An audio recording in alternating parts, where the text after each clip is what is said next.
উলাইকা হুমুল ওয়ারিসুন আল্লাযীনা ইয়ারিসুনাল ফিরদাউস হুম ফিহা খালিদুন। জান্নাত আমাদের পৈতৃক বাড়ি, আমার বাপ দাদার বাড়ি, জান্নাত আমাদের পুরানা বাড়ি। সন্তান যদি প্রবাসে থাকো, সন্তান যত দূরে চলে যাক, যত টাকা পয়সার মালিক হোক, যত বড় ডক্টরেট ডিগ্রি অর্জন করো, কিন্তু বাংলাদেশে বাবার একটা ভাঙ্গা ঘর আছে, ছোট্ট একটা কুড়ে ঘর আছে, কিন্তু সন্তানকে জিজ্ঞাসা করলে সন্তান বলবে না আমার বাড়ি আমেরিকা, আমার বাড়ি লন্ডন বলবে না, কিন্তু সন্তান পরিচয় দিবে আমার বাড়ি বাংলাদেশে ভাঙ্গা কুড়ে ঘর। ঠিক না? 50 তলা উপরে থাকে, কিন্তু তারপরেও দিলটা অস্থির হয়ে যায় কোন দিন বাড়িতে যাব। ঠিক না? ঠিক না? কারণ এই বাড়িতে তার জন্ম, এই মাটিতে তার বেড়ে ওঠা, এই বাড়িতে তার সব কিছু, এই মাটির সাথে একাকার হয়ে তার জীবনটা মিশে আছে। আমরা জান্নাতে কেন যেতে চাই? বলেন, জান্নাতে কেন যেতে চাই? জান্নাত আমাদের পৈতৃক বাড়ি দুটা, আমাদের পূর্বপুরুষদের বাড়ি জান্নাত। আমাদের সকলের আব্বাদান আম্মাদান কে? আদম এবং হাওয়া আলাইহিমাস সালাতু ওয়াস সালাম। ওনারা দুজন ছিলেন কোথায়? জান্নাতে। কোথায় ছিলেন? তো জান্নাত আমাদের পৈতৃক বাড়ি, জান্নাত আমাদের আসল বাড়ি, জান্নাত আমাদের পুরান বাড়ি। সুতরাং যতই আমরা বিদেশে থাকি, যতই আমরা সফর করি, কিন্তু আমাদের সফরের শেষ ঠিকানা কোথায়? আসল বাড়ি। ঠিক না বেটি? আপনি এখান থেকে ঢাকা গেছেন, টাঙ্গাইলে গেছেন, আপনি ঢাকা বা টাঙ্গাইলে গিয়ে কি সবসময় থাকেন, নাকি কাজ শেষ আবার বাড়িতে চলে আসেন? বাড়িতে আসেন না? তার মানে ওখানে সফরে গেছি, এখানে আমার বাড়ি। এখন যে আমরা দুনিয়াতে আসি, এটা কি আমাদের আসল জায়গা? না। এখানে আসার আগেও তো আমরা মায়ের গর্ভে ছিলাম, মায়ের গর্ভে আসার আগেও তো বাবার মেরুদণ্ডে ছিলাম, বাবার মেরুদণ্ডে আসার আগে তো কত কোটি বছর, সহস্র কোটি বছর, কোটি কোটি বছর রূহের জগতে ছিলাম। আল্লাহ ছাড়া কেউ জানে? রূহ জগৎ থেকে শুরু হয়েছে, এরপরে বাবার মেরুদণ্ডে, এরপরে মায়ের ডিম্বাতে, মায়ের উদরে, তারপর দুনিয়াতে, তারপরে আলমে বরজখ হইয়া হাসরের মাঠ হইয়া কোথায়? হয়তো জান্নাত নতুবা জাহান্নাম। ঠিক না? তো আমাদের আসল ঠিকানা জান্নাত। আচ্ছা, বুঝে থাকলে বলুন, আমাদের পুরাতন বাড়ি যেহেতু জান্নাত, সুতরাং আমরা জান্নাতে যেতে চাই। যতক্ষণ পর্যন্ত জান্নাতে না যাব, ততক্ষণ পর্যন্ত শান্তি পাবো না। আপনি আপনার বাড়িতে যাবেন, বাড়িতে যাওয়ার আগে আপনাকে চিন্তা করতে হবে আপনি যে জায়গায় আছেন সেখান থেকে বাড়ির দূরত্ব কত। সেই দূরত্ব অনুপাতেই আপনাকে সেই পরিমাণ দ্রুতগামী একটা যানবাহন দরকার। ঠিক না? আপনি এখান থেকে ইন্দারজানি বাজারে যাবেন, বাস অটো দিয়ে চলে যাবেন, হেঁটে হেঁটেও চলে যেতে পারে, রাইট? আপনি এখান থেকে টাঙ্গাইলে যাবেন, আপনি অটোতে উঠেন না, উঠেন? অটোতে উঠবেন না, কি বলেন? সিএনজি অথবা অন্য কোনো বাস। আপনি যদি এখান থেকে ঢাকা যান, সিএনজি দিয়ে যাবেন না। যেখানে গিয়ে আপনার দেখবেন যে দ্রুতগামী কোনো বাস পাওয়া যায়, ভালো বাস, সেই বাস দিয়ে যাবেন। আপনি এখান থেকে যদি চট্টগ্রাম যেতে চান, তাহলে একেবারে আরো ভালো উন্নত মানের কোনো গাড়ি থাকলে সেটা আপনি ব্যবহার করবেন, অথবা প্রাইভেট ব্যবহার করবেন, অথবা এয়ারের মাধ্যমে যাবেন। এক কথায় দূরত্ব যত বেশি হয়, ওই দূরত্ব অনুপাতে তার একটা যানবাহন ব্যবস্থা করতে হয়। ঠিক না বেঠিক? 2 নাম্বার, আপনি যেখানে আছেন সেখান থেকে আপনার বাড়িতে যাবেন। বাড়িতে যাওয়ার আগে চিন্তা করতে হবে আপনি যে জায়গায় অবস্থান করতেছেন, এখান থেকে আপনার বাড়ি কোন দিকে? পূব দিকে না পশ্চিমে না উত্তরে না দক্ষিণে? কোন দিকে আপনার বাড়ি সেইটা চিন্তা করতে হবে। ওইটা চিন্তা করে বাড়ি যেই দিকে, ওই দিকের কাউন্টারে গিয়ে আপনাকে টিকিট কেটে তারপরে সিটে বসতে হবে। ঠিক না? টাঙ্গাইল থেকে আপনার বাড়ি পূর্ব দিকে, এখন আপনি যদি পশ্চিম দিকে যান, পশ্চিম দিকে গিয়ে যদি কাউন্টারে টিকিট কাটেন, পশ্চিম দিকের গাড়ি, আপনি কি বাড়িতে আসতে পারবেন? বলেন বলেন, আসতে পারবেন? এক কথায় আপনাকে বাড়িতে আসার আগে বাড়ির দিক নির্ণয় করতে হবে। দিক নির্ণয় করার পর বাড়ির দূরত্ব যত বেশি হবে তত দ্রুতগামী এবং নিরাপদ একটা যানবাহন আপনাকে নির্ণয় করতে হবে। আমার এই কথাগুলো আপনারা কি বুঝতে পারছেন? বুঝতে পারতেছেন তো? এবার আপনাদেরকে জিজ্ঞেস করি, আমাদের আসল বাড়ি জান্নাত, আমাদের পুরাতন বাড়ি জান্নাত। এখন কথা হলো, জান্নাতে যেতে চাই, কিন্তু জান্নাত আমাদের আসল বাড়ি, কিন্তু জান্নাত কোন দিকে? পূবে না পশ্চিমে? বলেন তো, কোন দিকে? পূবে, পশ্চিমে? শুধু পশ্চিমেতে হবে। পশ্চিম দিকে কি আমরা সিজদা করি, কাবা শরীফ? উত্তর না দক্ষিণে? পূবে, পশ্চিম, উত্তর, দক্ষিণে। এগুলি জাগতিক বিদ্যা দিয়ে, সায়েন্স দিয়ে এগুলি গবেষণা করলে কিয়ামত পর্যন্ত তার দিক নির্ণয় করা সম্ভব নয়। আল্লাহ তাআলা কোরআনের ভিতরে জান্নাত কোন দিকে সেই দিক নির্ণয় করে দিয়েছেন একটা আয়াতের মাধ্যমে। বলেন সুবহানাল্লাহ। قُلْ اهْبِطُوا مِنْهَا جَمِيعًا قُلْ اهْبِطُوا مِنْهَا جَمِيعًا আল্লাহ পাক রব্বুল আলামিন বলেন, আদম ও হাওয়া, তোমরা দুইজন তোমাদের সন্তানগুলিকে নিয়ে জান্নাতে বসবাস করেছো, কিন্তু কুদরতের ফয়সালা হয়ে গেছে আর তোমরা জান্নাতে থাকতে পারবে না। আমার পক্ষ থেকে ফয়সালা হয়ে গেছে, এবার তোমরা জান্নাত থেকে নিচে নেমে যাও। বলেন সুবহানাল্লাহ। আল্লাহ তাআলা আমাদের আম্মা আব্বা দুইজনকে বলছে, তোমাদের সন্তানদেরকে নিয়ে জান্নাতে ছিলা, এখন সবাইকে নিয়ে জান্নাত থেকে নিচে নেমে যাও। এবার বুঝে থাকলে বলুন তো, মানুষ নিচে নামে কোথায় থেকে? কোথায় থেকে? কোথায় থেকে নিচে নামে? উপর থেকে না? আল্লাহ তাআলা কুরআনের ভাষায় হযরতে আদম, হযরতে হাওয়া আলাইহিস সালাম কে লক্ষ্য করে বলেন, তোমার সমস্ত সন্তানগুলিকে নিয়ে জান্নাত থেকে নিচে নেমে যাও। সুতরাং বোঝা গেল জান্নাত পূবে না উপরে? জান্নাত পশ্চিমে না উপরে? উত্তরে না উপরে?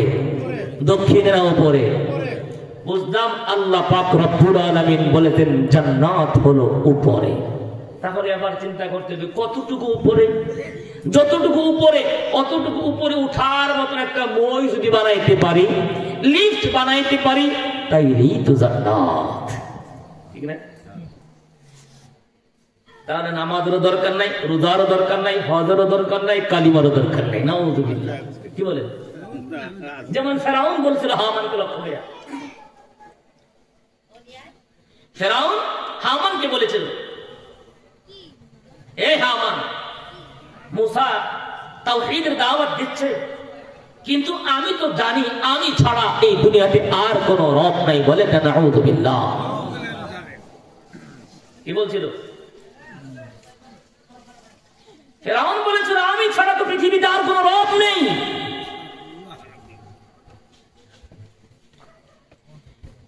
এ হামান, তুমি আমার প্রধানমন্ত্রী, উজিরে আযম। মুসা যেহেতু তার রবের কথা দাওয়াত দেয়, তাওহীদের কথা বলে, কিন্তু আমি ছাড়া পৃথিবীতে আর কোন রব নেই, এটা তার বক্তব্য ছিল। তবে মুসা যেহেতু আল্লাহর কথা বলে, দুনিয়াতে তো কাউরে খুঁজে পাই না, দেখি একটু আসমানে উঠা তার কোন আল্লাহ আছে নাকি। বলেন না নাউযুবিল্লাহ। ঠাট্টা বিদ্রোহ করেছিল। আল্লাহ কোরআনের ভাষায় সেটা আমাদেরকে জানাই দিয়েছে। وقال فرعون يا أيها الملأ ما علمت لكم من إله غيري فأوقد لي يا هامان على الطين فأوقد لي يا هامان على الطين فاجعل لي صرحا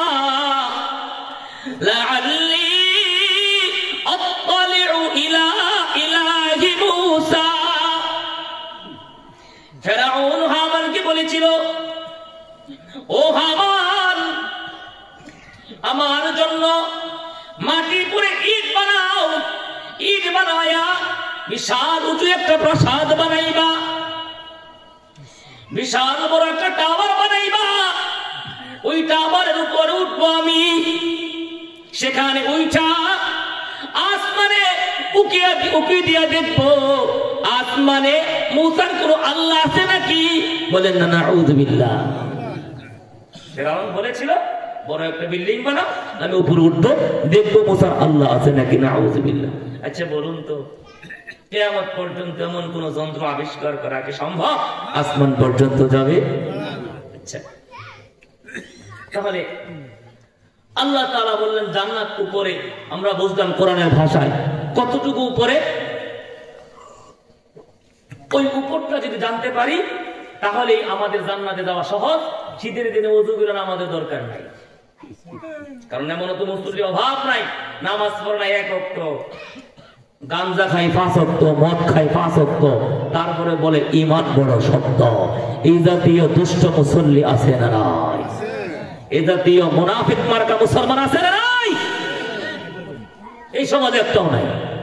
আপনাদের সখীপুরে কি এগুলি নাই? কারণ সখীপুরের মানুষটি এমনি সখী, সখী সব সখী, সখীপুরে কি সব সখী। আল্লাহ তাআলা বলেন জান্নাত উপরে, জান্নাত তোমরা আছো নিচে। এবার আমাদের জানা দরকার জান্নাত কতটুকু উপরে আর আমরা কতটুকু নিচে। আল্লাহ পাক রব্বুল আলামিন বলেন ইনদা সিদরাতিল মুনতাহা ইনদাহা জান্নাতুল মাওয়া। আল্লাহ তাআলা বলেন সিদরাতুল মুনতাহার কাছাকাছি হলো জান্নাত, সিদরাতুল মুনতাহার কাছাকাছি হলো জান্নাত। সিদরাতুল মুনতাহা কি? সিদরাতুল মুনতাহা হলো দুনিয়ার বর্ডার। বলেন সুবহানাল্লাহ। দুনিয়ার বর্ডার এই ভালো করে বুঝবেন। বাংলাদেশের রাজধানী ঢাকা, বাংলাদেশের মাঝে নাকি কোন একটা বর্ডারের কাছে? বলেন, রাজধানী যদি কোন দেশের রাজধানী যদি মিডিয়ে না হইয়া বর্ডার এলাকায় হয়, ওই দেশের নিরাপত্তা থাকবে? হ্যাঁ, আচ্ছা। আল্লাহ বলছেন ইনদা সিদরাতিল মুনতাহা। উলামায়ে কেরাম খুব ভালো করে বুঝবেন, আল্লাহ তাআলা এটা বলে নাই যে সিদরাতুল মুনতাহাই জান্নাত, এটা বলে নাই। আল্লাহ বলছেন সিদরাতুল মুনতাহার কাছে তোমাদের জান্নাত। সুবহানাল্লাহ। তাহলে বোঝা গেল সিদরাতুল মুনতাহার তাই জান্নাত নয়, সিদরাতুল মুনতাহার কাছে হলো জান্নাত। কারণ জান্নাত হলো চির সুখের জায়গা। এই জায়গা যদি সিদরাতুল মুনতাহার কাছাকাছি থাকে তাহলে শয়তান এখানে আক্রমণ করার সম্ভাবনা আছে না নয়? কারণ আল্লাহ তাআলা শয়তানকে সেই পরিমাণ পাওয়ার দিয়েছে, মানুষের রক্তের ভিতরে ভিতরে চলতে পারে কি পারে না। তাহলে সিদরাতুল মুনতাহা কাছাকাছি। মুফাসসিরিন কেরাম ব্যাখ্যা করেছেন দুনিয়ার জমিন থেকে সিদরাতুল মুনতাহা কতটুকু দূরত্ব, ওই সিদরাতুল মুনতাহা থেকে আরো ততটুকু দূরত্ব হলো সেই জান্নাতের দূরত্ব। সুবহানাল্লাহ। এত দূরত্বের জায়গা আমরা যাব কেমনে? বিমান দিয়ে সম্ভব? রকেট দিয়ে সম্ভব? সাইকেল দিয়ে তো সম্ভবই সম্ভব না। হ্যাঁ, দুনিয়ার দূরত্ব কতটুকু? হাদিস শরীফে রাসূলুল্লাহ সাল্লাল্লাহু আলাইহি সাল্লাম বলেন, সংক্ষেপে বলতেছি, এই দুনিয়ার জমিন থেকে প্রথম আকাশ পর্যন্ত 500 বছরের দূরত্ব। কত কত? এই পরিমাণটা কিন্তু নির্দিষ্ট নয়, এটাকে বলা রাসূল একটা উদাহরণ দিয়েছেন দূরত্বটা কত বেশি বেশি বোঝানোর জন্য। যেমন আমরা অনেক সময় বলি না, এত জ্বর শরীরে, ধান দিলে খই ফুটবো, বলে কি বলে না? তার মানে কি খই কি ফুটবো? আসলে উদ্দেশ্য হলো জ্বরের পরিমাপটা বেশি, অনেক বেশি জ্বর। রাসূল বলেন দুনিয়ার জমিন থেকে আসমান প্রথম আকাশ পর্যন্ত 500 বছরের দূরত্ব সর্বনিম্ন। এই প্রথম আসমানটা দুনিয়ার থেকে 500 বছরের দূরত্ব। এভাবে ওই আসমানটা মোটা হলো আরো 500 বছরের সমান। সুবহানাল্লাহ। তাহলে জমিন থেকে প্রথম আকাশ অতিক্রম করা পর্যন্ত কত বছর? 1000 বছর। ওই প্রথম আকাশ থেকে দ্বিতীয় আকাশ পর্যন্ত আরো 1000 বছর ব্যবধান। আবার ওই দ্বিতীয় আকাশটা আবার 1000 বছরের মতন মোটা। দ্বিতীয় আকাশ থেকে তৃতীয় আকাশ পর্যন্ত এভাবে সেই পরিমাণ দূরত্ব, এভাবে প্রায় 14,000 মাইল, 14,000 বছরের দূরত্ব হলো এই প্রথম জমিন থেকে সপ্তম আসমান পর্যন্ত, যদি সর্বনিম্ন হিসাবে ধরা যায়। আচ্ছা বলুন তো, 14,000 বছরের হায়াত নিয়ে কে আসছেন আপনারা? কেউ না। 500 বছরের হায়াত নিয়ে আসছেন, 100 বছরের। হ্যাঁ, তার মানে হলো মানুষ তার নিজের হায়াত দিয়া, তার ক্ষমতা দিয়া, তার যোগ্যতা দিয়া, মানুষ তার মেধা বুদ্ধি দিয়া আল্লাহর এই কোটি কোটি বছরের দূরত্বের রাস্তা অতিক্রম করে জান্নাতে যাওয়া কখনো সম্ভব নয়। এই জন্য আল্লাহ পাক রব্বুল আলামিন বলেন, এত কোটি কোটি বছরের দূরত্বের রাস্তা অতিক্রম করে তোমরা জান্নাতে যাইতে পারবে না। আমি জানি তোমরা অনেক দুর্বল, হায়াত কিন্তু একেবারে কম। আমি জানি এত কোটি কোটি বছরের রাস্তা অতিক্রম করে জান্নাতে যাইতে পারবে না। তোমার মেধার মাধ্যমে পাইবা না, তোমার প্রযুক্তির মাধ্যমে জান্নাত পর্যন্ত পৌঁছতে পারবে না। এই জন্য আল্লাহ পাক রব্বুল আলামিন বলেন, আমি এমন একটা সহজ পদ্ধতি দিলাম, এমন একটা সহজ পদ্ধতি করে দিলাম। আল্লাহ তাআলা বলেন, আমি এমন একটা রশি আমার কুদরতি হাত থেকে ছেড়ে দিলাম, একটা রশি। আল্লাহ তাআলা বলেন, আমি একটা রশি আসমান থেকে ছেড়ে দিলাম। ওই রশির এক মাথা আমি আল্লাহ পাকের কুদরতি হাতে, আর এক মাথা জমিনে। আল্লাহ পাক রব্বুল আলামিন বলেন, যদি কোনো বান্দা বান্দি সেই রশির ভিতরে মজবুত করে ধরতে পারে, মরতে দেরি হইবে। আল্লাহ তাআলা বলেন, আমি আল্লাহ টান দিয়া জান্নাত পর্যন্ত পৌঁছাতে দেরি করব না।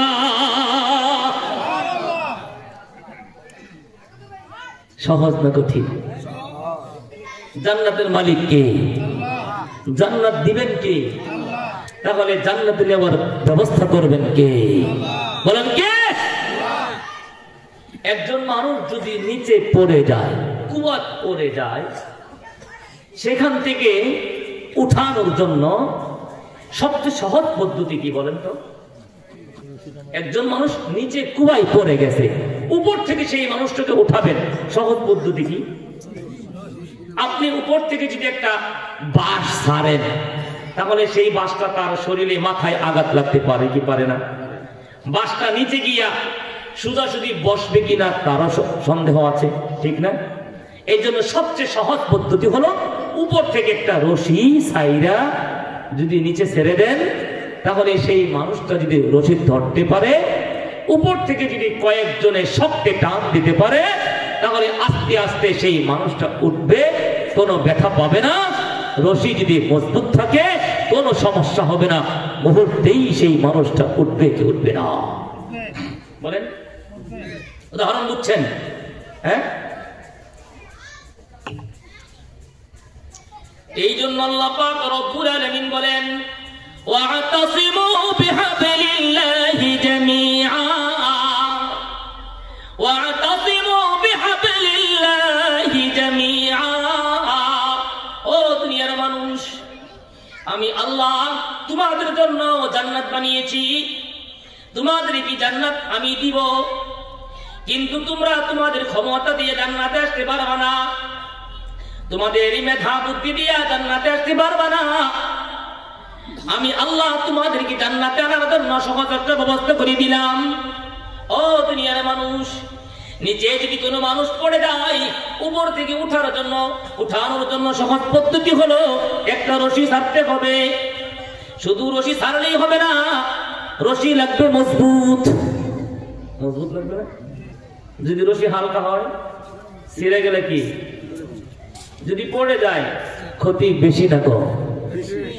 তখন তো হাড্ডি গুটি ভেঙে যাবে, মেরুদণ্ড ভেঙে যাবে না? উপর থেকে একজন মানুষকে যদি নিচ থেকে উঠাইতে চায়, শক্ত একটা রশি লাগবে, রশিটা শক্ত লাগবে। ওই রশিটা উপর থেকে যারা ধরবে তারা অনেক শক্তিশালী হতে হবে। আর যে ব্যক্তি রশিটা ধরবে উপর উঠার জন্য মজবুত করে ধরতে হবে। যে ব্যক্তি উপরে আছে তার শক্তি যদি কম হয় সেও কিন্তু কুয়ার ভিতরে পড়ে যাবে। আর যে ব্যক্তি নিচে আছে সেই ব্যক্তি কিন্তু শক্ত করে ধরতে হবে। যদি শক্ত করে ধরে উপর থেকে যদি আস্তে আস্তে টান দেয় সুন্দর করে উঠে যাবে। আল্লাহ পাক রব্বুল আলামিন বলেন ওয়াতাসিমু বিহাবলিল্লাহি জামিআ। ও দুনিয়ার মানুষ, আমি আল্লাহ আসমান থেকে একটা রশি ছেড়ে দিলাম। এই রশির এক মাথা আমি আল্লাহর কুদরতি হাতে, আরেক মাথা জমিনে। ও দুনিয়ার মানুষ, আমি আল্লাহ তাআলা এমন শক্ত করে ধরছি। আল্লাহ পাক রব্বুল আলামিন বলেন দুনিয়ার সবাই যদি সেই রশিকে ধরতে পারে, আল্লাহ তাআলা বলেন মরতে দেরি হইবে কিন্তু জান্নাতে পৌঁছতে তারা দেরি হবে না। ওই রশি কি বলেন তো? ওই রশিটা কি? 8 রশি। ওইটা কোন রশি? কোন রশি? 8 রশি না? ওই রশি কি? 8 রশি। ডাইরেক্ট আল্লাহ রশির কথা বলছেন কোরআনে, ওয়াতাসিমু, মজবুত করে ধরো, বিহাবলিল্লাহ। হাবলুন শব্দের অর্থ হলো রশি। এক বচন, বহু বচন আল্লাহ ব্যবহার করেননি, দ্বিবচনও ব্যবহার করেননি। আল্লাহ তাআলা বলছেন আল্লাহর রশিটাকে মজবুত করে ধরো। একা একা বলে না, জামিআ, সবাই মিলে ধরো। এরপরে আল্লাহ তাকিদ দিয়েছেন ওয়ালা তাফাররাকু, খবরদার, খবরদার, আল্লাহর কোরআনের ব্যাপারে তোমাদের কোনো দ্বিমত থাকতে পারবে না। হয়তো কোনো কোনো বিষয়ে তোমাদের দ্বিমত থাকতে পারে, কিন্তু খবরদার কোরআনকে আঁকড়ে ধরার ক্ষেত্রে তোমাদের ভিতরে যেন ফাটল সৃষ্টি না হয়। কথা কার? বলেন কথা কার? মনে কিছু নিয়েন না। গতানুগতিক রাজনীতিতে এক একজন এক একটা সাপোর্ট করতেই পারে। যেই যেটা সাপোর্ট করে সেদিকে তার মাইলান থাকে, সেদিকে তার মহব্বত থাকে। কিন্তু দিন শেষে আমাদের সবার কোরআন এক, কোরআন এক, জান্নাতের রশি এক। বলেন ঠিক না? আল্লাহ তাআলা বলেন এই হাবলুন, আল্লাহ পাকের রশি দ্বারা উদ্দেশ্য হলো কোরআন। কি বলেন? বলেন কি উদ্দেশ্য? কোরআন। এখন আপনি মনে করবেন হুজুর জীবনে কোনোদিন সরাসরি কোরআন থেকে রশির কথা পাইছি না, আজকে যেহেতু শুনছি, তাহলে জান্নাত তো 8টা, রশি যখন পক্ষে 8টা দরকার, এক রশিটা কি করবো? এই জন্য তো ফরিদপুর 8 রশি চাই। বলেন না নাউযুবিল্লাহ, বলেন না নাউযুবিল্লাহ। এই জান্নাত কয়টা? জান্নাত কয়টি? 8টি। আল্লাহ কয় রশির কথা বলছেন? কয় রশি? এক রশির কথা না 2 রশির কথা বলছে?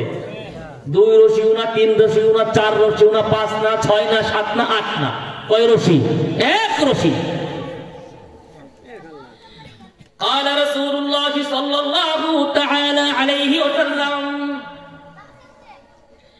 حبل الله الممدود هو القرآن حبل الله الممدود من السماء إلى الأرض। নবীজি সাল্লাল্লাহু আলাইহি ওয়াসাল্লাম বলেন আল্লাহর রশি দ্বারা উদ্দেশ্য হলো আল্লাহ পাকের কোরআন। কোন ব্যক্তি যদি নিজের ব্যক্তি জীবনে কোরআনকে মানায়, কোন ব্যক্তি যদি নিজের দাম্পত্য জীবনে কোরআন মানে, কোন ব্যক্তি যদি নিজের রাজনৈতিক জীবনে কোরআন মানে, কোন ব্যক্তি যদি নিজের রাষ্ট্রীয় জীবনে কোরআন মানে, মাথা থেকে পা পর্যন্ত যদি কোরআনের আয়না দিয়ে সাজায়, আল্লাহ পাক রব্বুল আলামিন বলেন এই ব্যক্তি কোরআনের ভিতরে আছে, এই ব্যক্তি কোরআনের রশির ভিতরে আছে। আর যদি কোনো ব্যক্তির ব্যক্তি জীবনে কোরআন নাই, দাম্পত্য জীবনে কোরআন নাই, সামাজিক জীবনে কোরআন নাই, পারিবারিক জীবনে কোরআন নাই, রাজনীতিতে কোরআন নাই, রাষ্ট্রীয়ভাবে কোরআন নাই, এমনকি মাথা থেকে পা পর্যন্ত বাকি চারণ দিলেও কোরআনের কোনো আলামত পাওয়া যায় না। আল্লাহ পাক রব্বুল আলামিন বলেন মরণের পরে তোমাকে সুন্দর করে গোসল করাইতে পারে, গরম পানি দিয়ে গোসল করাইতে পারে, তোমার জন্য দামি কোনো সেন্ট ব্যবহার করতে পারে, দামি কাপড় দিয়ে কাফন করতে পারে, বড় একজন হুজুর তোমার জন্য জানাজা পড়তে পারে, কিন্তু তোমার হায়াতের জিন্দেগিতে কোরআনের সাথে, কোরআনের বিধানের সাথে কোনো সম্পর্ক ছিল না। আল্লাহ পাক রব্বুল আলামিন বলেন, তোমার মত নাফরমান দুর্গন্ধযুক্ত পচা একটা লাশ আমি আল্লাহ রাসূলের মাধ্যমে সুপারিশ করে জান্নাতে নিব না। জান্নাতে যাওয়ার এক নম্বর সহজ তরিকা হলো কোরআন। কোরআন কি কি লাগবে বলেন, কি লাগবে? কোরআন। কোরআন। আচ্ছা বলুন তো, কোরআন নাযিল হয়েছে কার উপরে? নবীদের উপরে না? নবী কি শুধু নবী ছিলেন নাকি মদিনার রাষ্ট্রপতিও ছিলেন? বলেন বলেন।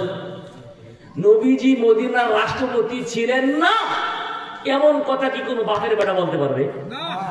যদি কেউ বলে তার ঈমান থাকবো? নবী মদিনার রাষ্ট্রপতি ছিলেন এটা পৃথিবীর কোন বেঈমানও অস্বীকার করতে পারে না।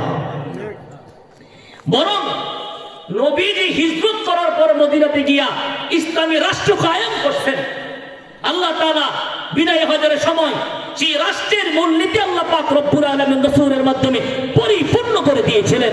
সুতরাং যার উপর কোরআন নাযিল হয়েছে, যিনি মসজিদে নববীতে ইমামতি করেছেন, তাফসীর করেছেন, মুহাদ্দিস ছিলেন, জিহাদ করেছেন, তাবলীগ করেছেন, তিনি আবার রাষ্ট্রপতিও ছিলেন। সুতরাং আমি যখন কোরআনের কথা বলি তখন বলেন হুজুর ভালো, কিন্তু কোরআন থেকে যখন আমি রাজনীতির কথা বলি তখন বলেন হুজুর কোরআন থেকে কেন রাজনীতি নিয়ে আসে? বলেন, এটা কি কোনো মুসলমানের ভাষা? এটা কি কোনো মুসলমানের ভাষা? আপনি কি রাজনীতি কি কোরআন থেকে বাদ দিতে পারবেন? হ্যাঁ, কোরআনের ভিতরে ৬,৬৬৬টি আয়াত কমবেশ, তোর মধ্যে মাত্র ৫০০ আয়াত হলো বিধান সংক্রান্ত, হাজার হাজার আয়াত হলো স্বরাষ্ট্রনীতি, পররাষ্ট্রনীতি, সমাজনীতি, অর্থনীতি, এগুলি নিয়ে হাজার হাজার আয়াত, হাজার হাজার আয়াত। সুতরাং আপনি যদি মনে করেন আমি রাজনীতি করব, এই রাজনীতিতে আমি কোরআনকে কেন টেনে নিয়ে আসবো, এটা ভুল সিদ্ধান্ত। এক কথায় আপনি মুসলমান, আপনার কবর পর্যন্ত কোরআনকে আপনার সংবিধান মানতেই হবে। আপনি কোরআনকে ফলো করতে হবে। আপনি রাজনীতি করবেন, কোরআনকে সামনে নিয়ে রাজনীতি করতে হবে। আপনি একটা কাজ করবেন, আপনার সেই কাজের আগে খুঁজতে হবে কোরআন এই কাজের ভিতরে কি কি বিধান দিয়েছে। কোরআনের যে ফয়সালা, সেই ফয়সালাই আপনাকে মানতে হবে। কথা বলেন ঠিক না ঠিক? আচ্ছা, মসজিদে যে ইমাম নেন আপনাদের এলাকায়, ইমাম যে নিয়োগ দেন আপনাদের এলাকায়, শুধু খালি সভাপতি সাহেব ফোন করে হুজুর আপনি এসে পড়েন আপনাকে নিয়োগ দিয়ে দিলাম, এভাবে নিয়োগ দেয় নাকি ইমাম সাহেব আসার পরে নামাজ পড়ায়, জুমা পড়ায়, অনেক মানুষ একসাথে হুজুরকে নিয়ে বসে, অনেক যাচ পড়তাল করে, পরীক্ষা নিরীক্ষা করে কি করে না? যারা সহি শুদ্ধ করে কোরআন পড়তে পারে না তারাও ইমামের ইন্টারভিউ নেই, ঠিক না বেঠিক? হ্যাঁ, এক ইমামকে জিজ্ঞাসা করছিল ইন্টারভিউ বোর্ডে যে হুজুর কিয়ামতের আলামত কি? ইমাম সাহেব হুজুর জবাব দিয়েছে, মূর্খ মানুষ মসজিদের ইমাম নিয়োগের ক্ষেত্রে মূর্খ মানুষ ইমামতের ইন্টারভিউ নিবে, এটা হলো কিয়ামতের বড় একটা আলামত। সত্য না মিথ্যা? আচ্ছা তাই বলুন, আমরা সমাজের প্রত্যেকটা মানুষ একটা ইমাম নিয়োগ দেওয়ার ক্ষেত্রে ইমামের ছাত্র জীবন কেমন ছিল, আগে যেখানে ছিল ওখানে কেমন ছিল, লোকটা কেমন, আমল কেমন, রাজনীতি করে কি করে না, করলে কোন দল, ইত্যাদি ইত্যাদি, তার বউ পর্দা করে কিনা, লোকটা সুদ ঘুষ করে কিনা, লোকটার চরিত্র ভালো কিনা, ইত্যাদি ইত্যাদি আমরা ইমামের ব্যাপারে খোঁজ খবর নেই কিনা? কেন নেই? যেহেতু ইমামের পিছনে আমি ইক্তেদা করব, আমার ইমামের পিছনে ইক্তেদা মানে ইমামের জিম্মাদারিতে আমার জান্নাতের জিম্মাদারি দিয়ে দিই, ঠিক না? একটা মসজিদের ইমামতির জন্য যদি এত পরতে পরতে ইমামতির পরতে পরতে ইন্টারভিউ নিতে হয়, একটা মসজিদ নয়, একটা ওয়ার্ড নয়, একটা ইউনিয়ন নয়, হাজার হাজার লক্ষ লক্ষ মানুষের ইমাম একজনকে আপনি নির্বাচিত করবেন, সেখানে কেন সেই ইমামের ৫ ওয়াক্ত নামাজ পড়ে কিনা দেখেন না? আপনাকে সিদ্ধান্ত নিতে হবে আমি ৫০০ খানা থানার 500 মুসল্লির এরিয়াতে একজন ইমাম নিয়োগ দিতে গেলে যেমন তার 5 ওয়াক্ত নামাজ দেখি, তার দাড়ি দেখি, তার সুন্নতি লিবাস দেখি, তাহলে আমার উপজেলার জন্য, আমার দেশের জন্য আগামীতে একটা ইমাম নিয়োগ দিব, যে আমার রাষ্ট্রের ইমাম হবে, আমার দেশের ইমাম হবে, আলেমদের ইমাম হবে, শিক্ষিত মানুষের ইমাম হবে, ধনীদের ইমাম হবে, গরিবদের ইমাম হবে, কোটি কোটি সম্পদ তার হাতে আমানত থাকবে। সুতরাং তার ভিতরে আল্লাহর ভয় থাকবে কিনা পরীক্ষা করার দরকার আছে না নাই? তার ভিতরে নামাজ আছে না নাই পরীক্ষা করার দরকার আছে না নাই? বলেন, এগুলি কি করি আমরা? এগুলি বললে হুজুর রাজনীতির আলোচনা শুরু করছে। এগুলি কি রাজনীতি বলে? এগুলি যৌক্তিক। সমাজ কেন পরিবর্তন হয় না? সমাজ পরিবর্তন হয় না আমার মতন, আপনার মতন অবুঝ কিছু মানুষের জন্য। অবুঝ। এই জন্য আপনি জীবনের প্রত্যেকটা পরতে পরতে কোরআনকে আপনার সামনে রাখতে হবে। কোরআন। বাচ্চা হারুন রশিদের জামানায় তার রাজ দরবারে প্রতিদিন জমানার বড় বড় আলেমদের একটা আসর বসতো, বৈঠক হতো। প্রতিদিন জমানার বড় বড় আলেমদেরকে নিয়ে বৈঠক হতো। একদিন বাচ্চা হারুন রশিদের দরবারে একজন ইহুদি পণ্ডিত সেই বৈঠকে গিয়ে হাজির হয়েছে, মজলিসে হাজির হয়েছে। তো বাচ্চা হারুন রশিদ সেই ইহুদি পণ্ডিতকে একটা প্রস্তাব দিয়েছে, ভাই তুমি তো ইহুদি। বলে, হ্যাঁ আমি ইহুদি। বাচ্চা হারুন রশিদ প্রস্তাব দিলেন, তুমি যদি মুসলমান হয়ে যাও, আমি বাচ্চা হারুন রশিদ তোমাকে ওয়াদা দিলাম, তোমাকে আমার রাজ্যের অংশীদার বানিয়ে দিব। বলেন না সুবহানাল্লাহ। মানে আমার রাষ্ট্রের অর্ধেক তোমাকে দিয়ে দিব, তুমি হইবা অর্ধেক রাষ্ট্রের বাদশা, আমি বাচ্চা হারুন রশিদ, আমি হব অর্ধেক রাষ্ট্রের বাদশা। বলেন তো অফারটা এমপি গিরির চেয়ে কম না বেশি? বেশি। কি বলেন? একটা মন্ত্রিত্বের চেয়ে কম না বেশি? অনেক বেশি না? বলছে তুমি তোমার ধর্ম ত্যাগ করে ইসলাম ধর্ম গ্রহণ করো, ইসলাম ধর্ম সত্য ধর্ম, এই ধর্ম গ্রহণ করো, বিনিময়ে তোমাকে আমি অর্ধেক রাজত্ব দিয়ে দিব। কিন্তু ইহুদি পণ্ডিত বলেন, না আমি আমার ধর্ম ত্যাগ করব না। একটা ইহুদি পণ্ডিত তার মিথ্যা ধর্ম, তার বানোয়াট ধর্ম, যেই ধর্মের কোনো দাম নাই আল্লাহর কাছে, সেই ধর্ম সে ত্যাগ করে না দুনিয়ার লোভে। কিন্তু আমরা শ্রেষ্ঠ নবীর শ্রেষ্ঠ উম্মত, শ্রেষ্ঠ কিতাব পায়া মাত্র এক কাপ চা আর একটা পানির মাধ্যমে নিজের ঈমান বিক্রি করে দেয় মুসলমান। কথা বাস্তব না বাস্তব? এক মাস পর এই ইহুদি পণ্ডিত আবার গিয়ে বাচ্চা হারুন রশিদের দরবারে হাজির হয়ে গেছে।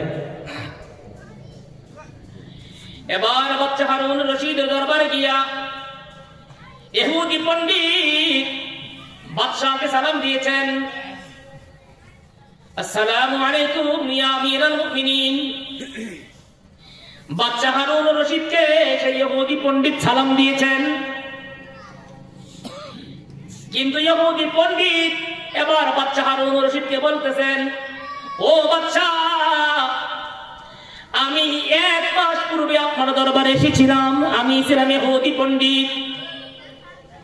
আজকে এক মাস পর আপনার দরবারে আসছি, সুসংবাদ হলো আজকে কিন্তু আমি ইহুদি না, আমি আজকে কালিমা পড়ে মুসলমান হয়ে আসছি। সুবহানাল্লাহ, চিল্লায়ে বলেন সুবহানাল্লাহ। বাচ্চা হারুন রশিদ আশ্চর্য হয়ে গেলেন, ঘটনা কি? তোমাকে আমি এত বড় প্রস্তাব দিলাম, অফার দিয়েছিলাম, রাজত্বের অংশীদার তোমাকে বানাবো, তুমি কবুল করলে না, ইহুদি ধর্ম ত্যাগ করলে না। আজকে ইহুদি পণ্ডিত বলতেছেন, বাদশা আমি একজন লেখক মানুষ, লেখক,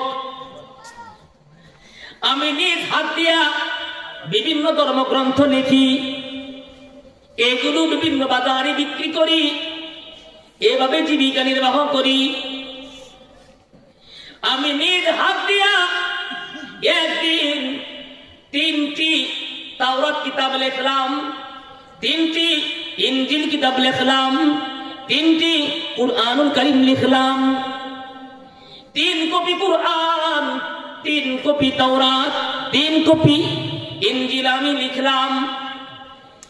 বাদশাহ, আমি লিখার পরে আমার ইচ্ছা মতো এই কিতাবগুলির ভিতরে পরিবর্তন করেছি, সংযোজন বিয়োজন করেছি, অনেক জায়গায় ভুলকে শুদ্ধ করেছি, শুদ্ধকে ভুল করেছি। ও বাদশাহ, আমি তাওরাতের ভিতরে অনেক পরিবর্তন করেছি, ইনজিলের ভিতরে অনেক পরিবর্তন করছি, আমি কোরআনের ভিতরে 19 হাত দিয়া কয়েক জায়গায় কিছু পরিবর্তন করছি। আমি এইভাবে পরিবর্তন করার পর সেই কিতাবগুলি বাজারে বিক্রি করতে নিলাম। বিক্রি করার পর যখন বিক্রি করতে নিলাম, অনেক কাস্টমার আসলো। আসার পরে কাস্টমারগুলি তাওরাত কিতাব কিনে নিয়ে গেল, কেউ ফেরত দিল না। ভুল আমি জানি এখানে অনেক ভুল করছি, কিন্তু একজন মানুষ ভুল করতে পারে নাই, নিয়ে গেছে। ইনজিল কিতাবগুলি কাস্টমাররা নিয়ে গেছে, অনেক ভুল আছে আমিও জানি, আমি নিজে ভুল করেছি, কিন্তু তারপরেও ইনজিল কিতাবগুলি কাস্টমাররা ফেরত দেয় নাই। কিন্তু আশ্চর্যের বিষয়, ও বাদশাহ, যখনই মাত্র কুরআনুল কারীমকে মানুষ ক্রয় করার জন্য আমার কাছে আসে, কুরআন ক্রয় করবে, আমি তো নিজ হাত দিয়া 3টা কুরআনের কপি লিখছি, আমি নিজ হাত দিয়া অনেক জায়গায় পরিবর্তন করছি, অনেক জায়গায় কাটছাট করছি। আমি যখন কুরআন মানুষের সামনে নিয়ে কাস্টমারের হাতে উঠায় দেই, কাস্টমার যখন কুরআন তার হাতে নেই, হাতে নেওয়ার পরে যখন কুরআনুল কারীম খোলার সঙ্গে সঙ্গে কাস্টমার আর কোরআন নেই না, এই কোরআন আমার কাছে রেখে যায়। তার মানে হলো, আচ্ছা, আমি তাওরাত বিক্রি করছি, ইনজিল বিক্রি করছি, আমি অনেক বিকৃত করছি, অনেক পরিবর্তন করছি, কিন্তু আমি কোরআনের ভিতরে পরিবর্তন করার কারণে বিক্রি করতে পারলাম না, মানুষ ধরে ফেলছে কোরআনের ভিতরে আমি ভুল করছি। ও বাদশাহ, ওই ঘটনার পর আমার কি হয়ে গেছে, দুনিয়ার সব পরিবর্তন হতে পারে, কিন্তু আল্লাহর কোরআনের একটা জের জবর নুক্তা পর্যন্ত কেউ পরিবর্তন করতে পারবে না। বলেন আল্লাহু আকবার, আরে জোরে বলেন আল্লাহু আকবার। কোরআন এটা কার কিতাব? এই জন্য আল্লাহ পাক রব্বুল আলামিন বলেন, ওয়াতাসিমু বিহাবলিল্লাহি জামিআ, ওয়াতাসিমু বিহাবলিল্লাহি জামিআ। ও দুনিয়ার মানুষ, দুনিয়ার সমস্ত বিদ্যার ভিতরে ভুল আছে, কিন্তু কোরআনের ভিতরে কোনো ভুল নাই। এই কোরআনকে যদি তোমার ব্যক্তি জীবন থেকে শুরু করে রাষ্ট্রীয় জীবন পর্যন্ত, তোমার পাক ঘর থেকে শুরু করে মসজিদের ইমামতি পর্যন্ত, বাথরুম থেকে শুরু করে পার্লামেন্ট পর্যন্ত কোরআনকে সামনে রাখতে পারো, কোরআন যা বলে তা করো, কোরআন যার বলে না তা তুমি করো না। ও দুনিয়ার মানুষ, কোরআন হারাম করছেন সুদ খাওয়া, কোরআন হারাম করছে ঘুষ খাওয়া, এগুলি ছেড়ে দিবেন, এগুলি করবেন না। কোরআন হারাম করছে অভদ্র দৃষ্টি দেওয়া। আল্লাহ পাক রব্বুল আলামিন বলেন, একজন প্রাপ্তবয়স্ক যুবক আরেকজন প্রাপ্তবয়স্ক যুবতীর প্রতি দৃষ্টি দিতে পারে না, একটা প্রাপ্তবয়স্ক যুবতী আরেকটা প্রাপ্তবয়স্ক যুবকের প্রতি দৃষ্টি দিতে পারে না। ফয়সালা কার? বলেন কার ফয়সালা? আল্লাহর ফয়সালা, আল্লাহর ফয়সালা। কোরআন আমাকে বলছে, এই চোখ দিয়েছে আল্লাহ, কোরআন বলছে আমি। আল্লাহ বলেন, এই কোরআন দিয়ে তোর চোখের উপরে আইন জারি করে দিলাম। এই এই এই এই আমি কিন্তু অন্যরকম সুজা দাঁড় করাই দিই। এটা ক্লাস, এটা ক্লাস, এটা ক্লাস। আমি প্রফেশনাল কোনো বক্তা না, বাজারে বক্তা না, আমি শিক্ষক। এদিকে তাকাও, এদিকে তাকাও। হ্যাঁ, আপনারা না, যুবকদের দরকার আমার। যুবকরা যদি পরিবর্তন হয়ে যায়, সমাজ পরিবর্তন হয়ে যাবে। 10টা যুবক যদি আজকে এখানে রাস্তার দাঁড়ায় যায়, দাঁড়ায় যদি বলে আগামীকালকে ফজর নামাজ যদি কোনো মুরব্বী, এলাকার কোনো মুরব্বী যদি ফজর নামাজ মসজিদে না আসে, আমরা 10 জনে মিলে তার বাড়িতে কাটা মারবো। একটা মুরব্বী বাড়িতে শুয়ে ঘুমাইতে পারবো? বলেন পারবো? কারণ যুবকদের দ্বারাই সমাজ পরিবর্তন হয়, যুবকদের মাধ্যমেই আল্লাহ পাক ইসলামকে জীবিত করে দিয়েছেন, ঠিক না? 24 গণঅভ্যুত্থান যুবকদের মাধ্যমে হয়েছে। এক কথায় যুবক যদি জেগে যায়, আল্লাহ পাক রব্বুল আলামিন সেখানে অফুরন্ত রহমত আর বরকত নাযিল করে দেন। এজন্য যুবক আমাদের বেশি দরকার। আজকের যুব সমাজ এই চোখের জিনায় জর্জরিত। যুব সমাজ বিশেষ করে মোবাইলের ভিতরে, নগ্ন সিনেমার ভিতরে, আর অবৈধ সম্পর্ক, প্রেমালাপ, এর তো কোনো শেষই নাই। কি বলেন? হ্যাঁ, এই যুবক শোনো, তোমাকে বলছি, যুবকদেরকে বলছি, বিশেষ করে মুরব্বীদেরকে পরে বলবো। চোখ দিয়েছেন কে?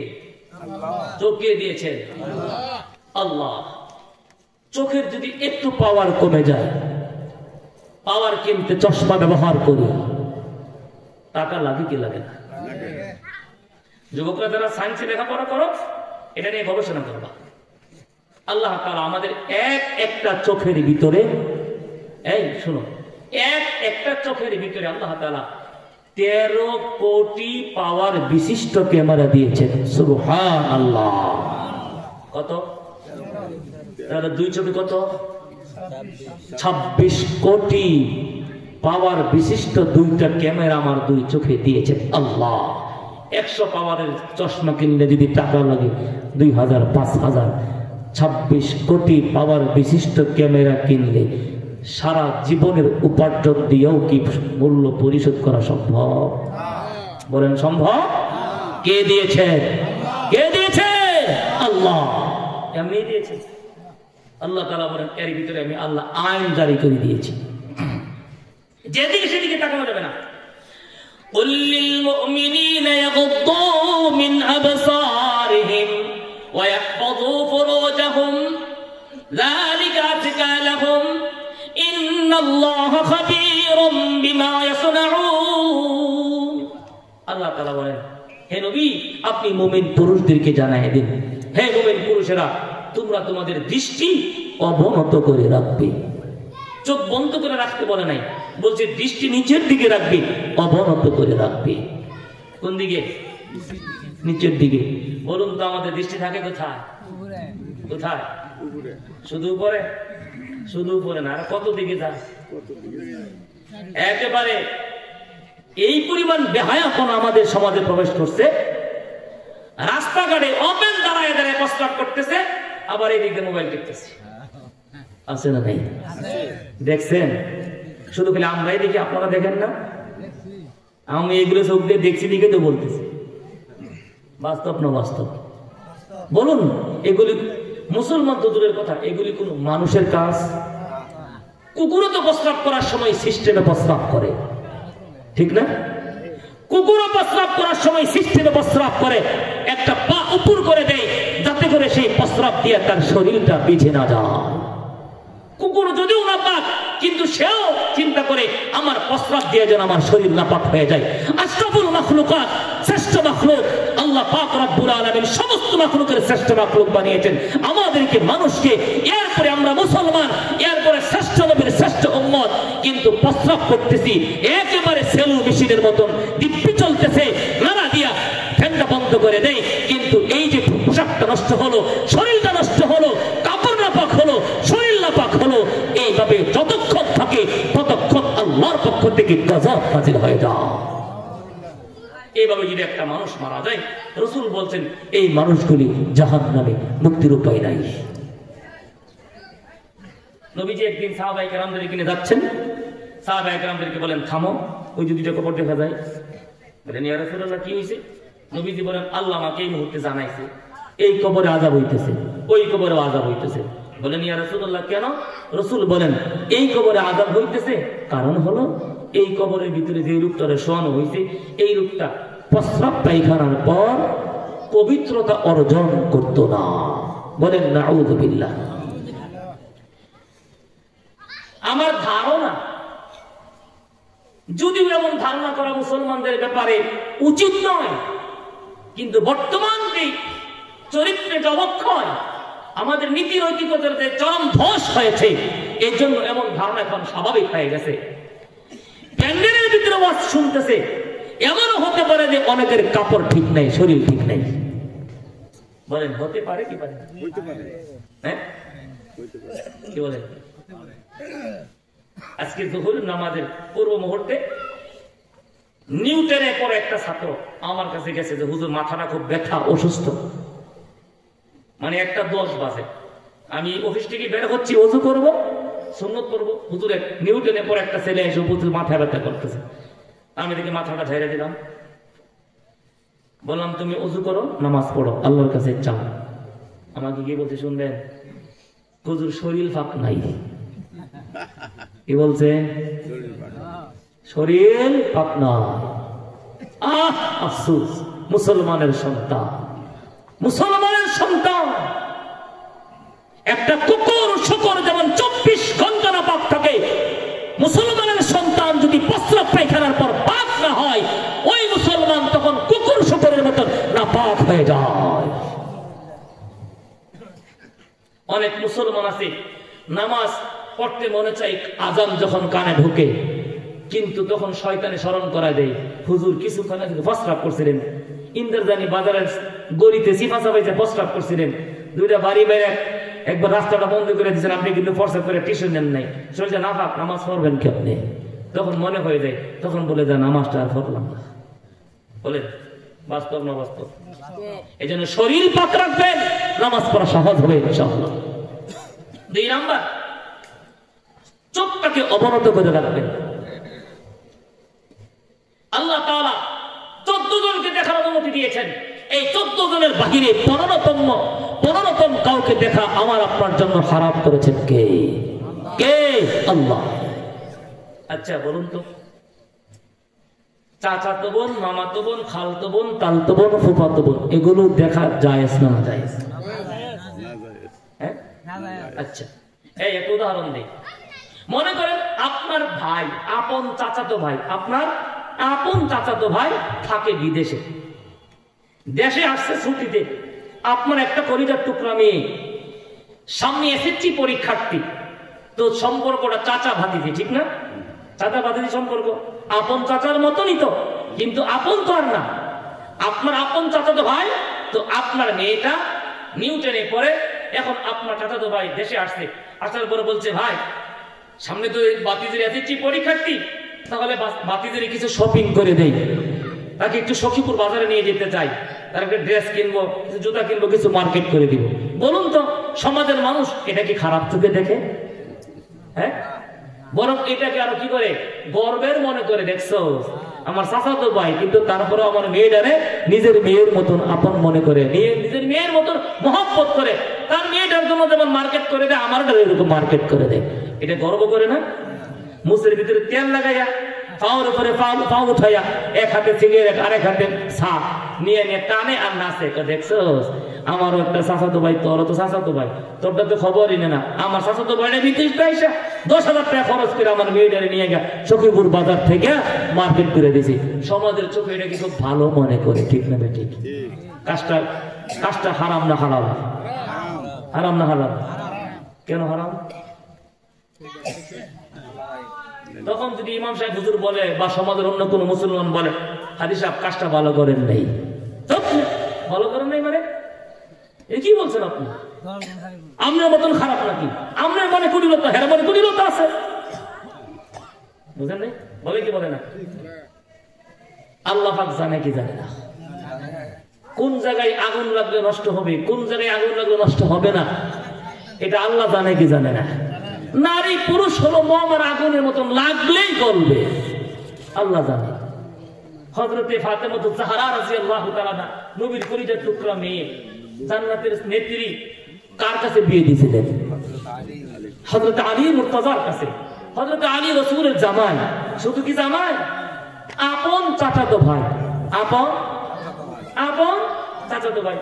এখন আপনার আপন চাচাতো ভাই যদি বিদেশ থেকে এসে বলে ভাই আমি তো বিয়ে করছি না, বিয়ের উপযুক্ত বয়স, তোমারও মেয়েটা আছে, ইন্টারনেট করে, আমি তোমার কাছে বিয়ের প্রস্তাব দিলাম অন্য কারো মাধ্যমে, মানবে? এটা আলোক্য। কি কইলু ভাই ভাই সম্পর্ক এখন জামাই শ্বশুর বানাইতে চাই, এটা কি সম্ভব? এটা কি অসামাজিক কথা বলবো? এটা কি কোরআন হাদিসের কথা? এটা কি সিদ্ধ হওয়ার কথা? বলে কি বলে না? কিন্তু রাসূল প্রমাণ করেছেন নিজের আপন কলিজার টুকরা মেয়ে জান্নাতের নেত্রী হাসান হুসাইনের কলিজার টুকরা মা সেই ফাতেমাকে হযরত আলী মুর্তজার কাছে বিয়ে দিয়েছেন, যে আলী হযরত রাসূলের আপন চাচাতো ভাই। সুবহানাল্লাহ। সুতরাং চাচাতো ভাই চাচাতো বোন বিয়ে সাক্ষাৎ ছাড়া বিয়ে ছাড়া দেখা সাক্ষাৎ হারাম না হালাল? শালি দেখা হারাম না হালাল?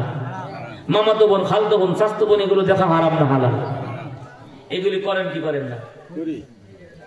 এইগুলি কইরা নামাজে যতই সিজদা করে কপাল কালো করেন আল্লাহর দরবারে জান্নাত পেবে না।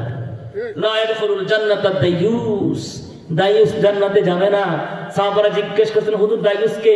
রাসূল বলছেন যে নিজে পর্দা করে না তার বউরেও পর্দা করায় না, এটা দায়ুস। বলেন না আউযুবিল্লাহ। আপনার স্ত্রী কি পর্দা করে?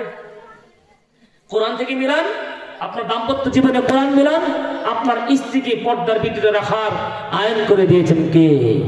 কে? আল্লাহ। আপনার স্ত্রীকে পর্দার ভিতরে রাখতে হবে। আপনি আপনার চোখ দিয়ে আপনার স্ত্রী ছাড়া আপনার ভাইয়ের কোন স্ত্রীকে দেখা হারাম করেছেন কে? আপনার আপন ভাইয়ের, আপনার ছোট ভাই, আপনার বড় ভাই, এক কথায় নিজের স্ত্রী ছাড়া অন্য কারো স্ত্রী দেখা করা সম্পূর্ণরূপে হারাম করেছেন কে? আল্লাহ। কিন্তু চিন্তা করছেন কি কোনদিন আপনি যে 60 বছর বয়স হয়ে গেছে, বছরে বছরে সিল্লাত যান, আবার নেশাবে যান, হজও করছেন, কিন্তু আপনার আরেক ভাই বিদেশ গেছে, ওই ভাইয়ের বউয়ের সমস্ত দায়িত্ব আপনার কাছে, একসাথে বসবাস করতেছেন, 24 ঘন্টায় একজন আরেকজনকে দেখতেছেন, যদিও কোনো অকারণ ঘটে নাই, কিন্তু এই যে একসাথে বসবাস করতেছেন, একজন আরেকজনকে দেখতেছেন, এই কাজটা হারাম না হারাম? কে হারাম করেছেন? আল্লাহ। সুতরাং কোরআন দিয়ে সমাজ বানান, কোরআন দিয়ে পরিবারটা বানান। আপনার ছেলে 4টা বিয়ে করাইছেন, 4 ছেলে বিদেশ চলে গেছে, 4 ছেলে বিদেশ চলে গেছে, এখন 4 ছেলে বিদেশ গেছে, 4 বউ একসাথে থাকেন, মাশাআল্লাহ, আপত্তি নাই। কিন্তু এক ছেলে আসছে, এক ছেলে যখন আসছে তার বউ তার সামনে যায়, আরো বাবেরও তার সামনে যায়। বউয়ের নিয়ে যত আনন্দ না করে বাবের নিয়ে তার চেয়ে বেশি আনন্দ করে, আছে না নাই? বড় ভাই বিদেশ যায়, যাওয়ার আগে ছোট ভাইরে বলে ভাই রে গেলাম তো বিদেশে, তোর কাছে আমার ময়নাটারে সপ্পে দিয়ে গেলাম, বলে কি বলে না? তার কিছুদিন পরে ময়না পাখি উড়াল মারে, শেষ। বলেন এইগুলি সমাজের ভিতরে হচ্ছে কি হচ্ছে না? কারণ কোরআন দিয়ে আবার ঘর সাজাই না। শেষ একটা হাদিস মুরব্বিদের জন্য, তখন যুবকদের জন্য বলছিল, মুরব্বিদের জন্য রাসূল বলছেন সালাতাতুন লা ইকাল্লিমুহুমুল্লাহু তাআলা ইয়াওমাল কিয়ামাতি ওয়া লা ইযাক্কিহিম ওয়া ফি